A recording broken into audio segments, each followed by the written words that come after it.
మనం ద్రవిడ్ని the wall అంటాం, కానీ ద్రవిడ్ కన్నా ఎక్కువ బాల్స్ ఆడిన ఇంకొక ఇండియన్ బ్యాట్స్మెన్ ఉన్నాడని మీకు తెలుసా? Cheteshwar Pujara.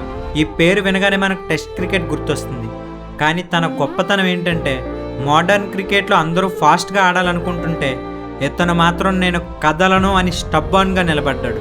Australian bowlers Cummins, Starc, Hazlewood వాళ్ళ స్పీడ్కి ప్రపంచం భయపడుతుంది, కానీ పుజారా మాత్రం తన బాడీ మీద దెబ్బలు తిన్నాడు, కానీ తన వికెట్ మాత్రం ఇవ్వలేదు. 2018 నుంచి 19 ఆస్ట్రేలియా టూర్లో అతను ఒక్కడే 1200 బాల్స్ ఆడాడు. ఇదొక రికార్డ్. ఆ సిరీస్లో ఇండియా గెలిచిందంటే దానికి మెయిన్ రీజన్ పుజారానే. విరాట్ కోహ్లీ రన్స్ కొట్టాడు, బుమ్రా వికెట్స్ తీశాడు, కానీ పుజారా మాత్రం ఆస్ట్రేలియా బౌలర్స్ ఓపికని చంపేశాడు. 2021లో గబ్బాలో ఆయన చెస్ట్ మీద, ఫింగర్స్ మీద పడిన ప్రతి దెబ్బ ఇండియా విక్టరీకి ఒక ఫౌండేషన్. హీరో అంటే సిక్స్లు కొట్టేవాడు మాత్రమే కాదు, కఠినమైన దెబ్బలు భరించి టీం కోసం నిలబడేవాడు కూడా హీరోయే. Pujara is the silent guardian of Indian cricket.